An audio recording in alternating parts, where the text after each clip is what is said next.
optioned this book in 2019, and at the time it had sold just under 1 million copies. And I had never read Why did you read it? Yeah. Well, Justin Baldoni's lawyer, Brian Fredman, is practically celebrating, acting as if they're already on the brink of winning the case. And with the newly leaked footage, it's easy to see why, as it appears to support claims that Blake Lively tried to hijack Justin's movie. With every new detail that comes out, the situation seems to look worse for Blake. While all this drama unfolds, the Grammys came and went, sparking a side rant about celebrities and their questionable styling choices, before the focus snaps right back to the heart of the controversy. The latest developments in the Justin versus Blake saga continued to paint an unflattering picture for Blake, especially after the first hearing, when Fredman wasted no time speaking to the press despite the judge warning both sides to keep things quiet. Justin and his team are moving quickly, insisting on their innocence and urging the public not to rush to judgment, all while continuing to release evidence. Blake's legal team, on the other hand, is trying to frame the hearing as a win simply because the judge reminded both parties to behave.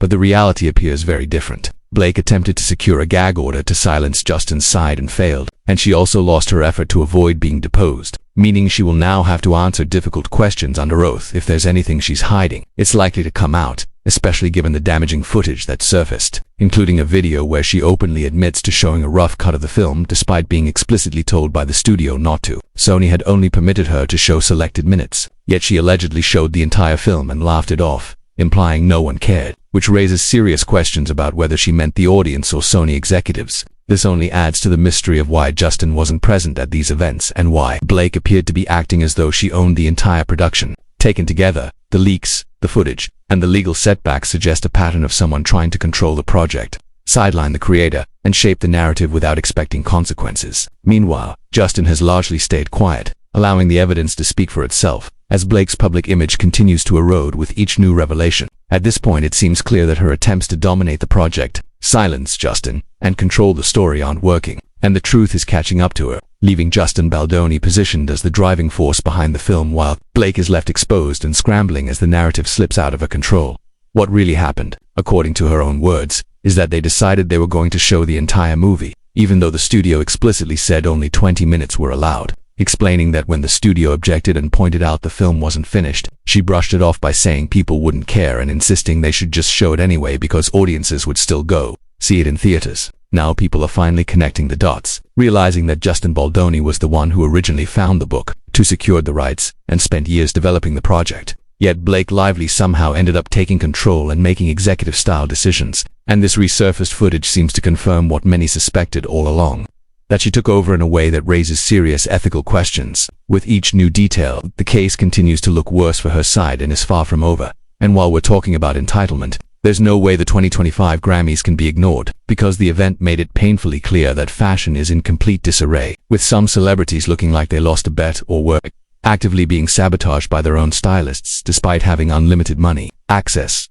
and entire fashion houses at their disposal. The chaos didn't stop at the outfits either, as the night turned into a full-blown circus, from Billie Eilish and Taylor Swift leaving empty-handed and emotional, to Hollywood once again acting as if Jay-Z and Beyoncé owned the entire industry, while Kanye managed to outdo himself by presenting his wife in a moment so embarrassing it felt like a masterclass in second-hand humiliation. As someone with eyes and common sense, it feels like a civic duty to call out these fashion disasters, lovingly drag the stylists responsible, and expose what can only be described as unforgivable crimes against style.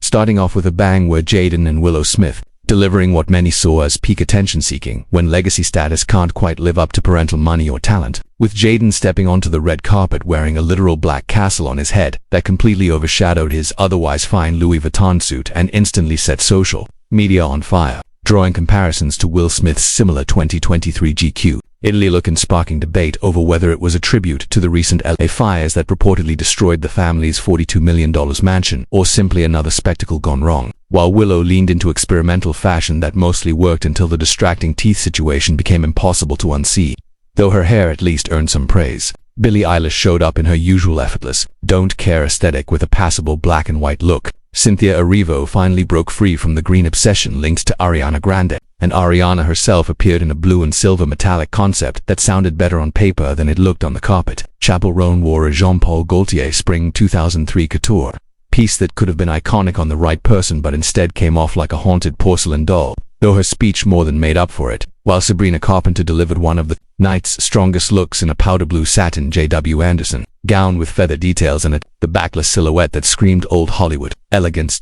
Then came the most blasphemous moment of the night, Kanye and his latest spectacle involving Bianca, who went viral not for what she wore but for what she didn't, initially appearing wrapped with some sense of mystery before revealing nothing underneath. A stunt so desperate for attention that the only real solution seems to be collective indifference, especially unsettling given that children were present and considering Kanye's past hypocrisy in shaming Kim Kardashian over body-hugging dresses. Julia Fox looked like she clocked in for work without changing. Troy desperately needed an iron, and amid all this chaos, the Justin Baldoni versus Blake Lively drama resurfaced yet again, with leaked footage showing Blake openly ignoring studio rules, laughing off restrictions, and behaving as if she were the director, producer, and star all at once, while Justin, the person who discovered the book, secured the rights, and spent years building the film, was sidelined and excluded entirely. The clips show her brushing off concerns with comments like they don't care, just show them the movie, reinforcing exactly what people suspected all along: entitlement, manipulation, and a massive overstep.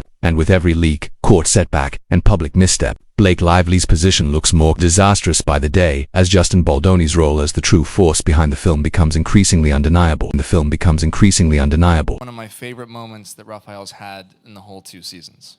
Because it was, look, I think when you really love someone, then...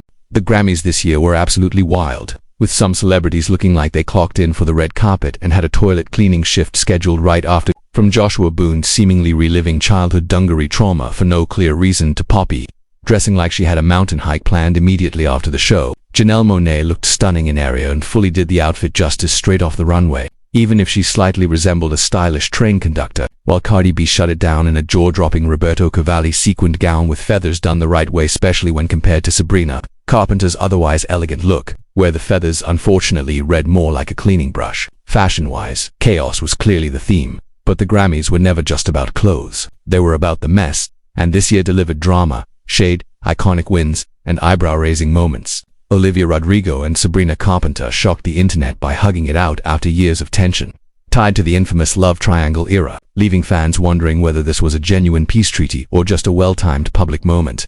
Kendrick Lamar dominated in the pettiest way possible, winning 5 Grammys for Not Like Us, a diss track aimed at Drake, instantly earning the title of the most decorated hater in history. The biggest gag of the night, though, was Beyoncé finally winning Album of the Year for Renaissance after years of snubs, though the victory came with mixed reactions, as many questioned why it took Jay-Z publicly calling out the Recording Academy for the award to finally happen. Billie Eilish was caught on camera visibly emotional during the announcement, sparking debate over whether it was admiration or disappointment at leaving empty. And the night's most uncomfortable moment came when the Associated Press abruptly cut off music legend Babyface mid-interview to chase Chappell Roan, an embarrassing display of disrespect that left viewers stunned. Overall, the 2025 Grammys were a chaotic blend of fashion highs and lows, emotional milestones, messy wins, and unforgettable cringe, with some celebrities absolutely killing it and others becoming instant memes. Well, let's just say their stylists might need a serious intervention, because from Cardi B's flawless sequins to Janelle Monáe's train conductor chic, from Olivia Rodrigo and Sabrina Carpenter seemingly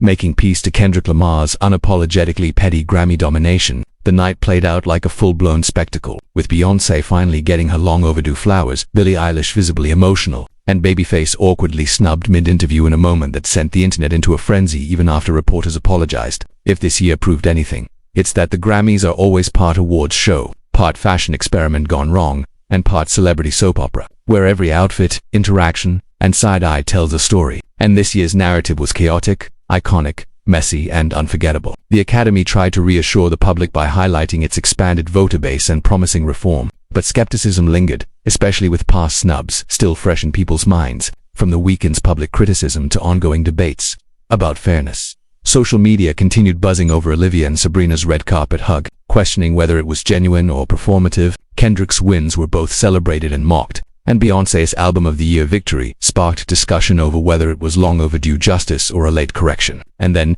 saving the messiest moment for last, Kanye West and Bianca arrived with a shock value stunt that instantly hijacked attention, fueled rumors, and spilled straight onto social media, complete with Instagram antics, unfollows, and thinly veiled promotion, leaving many wondering whether any of it was necessary at all. In the end, the 2025 Grammys felt like a whirlwind of triumphs, controversies, fashion highs and lows, and headline-grabbing chaos, cementing the show as unforgettable and guaranteeing that the debates over who deserved what and who absolutely didn't will rage on long after the red carpet was rolled up.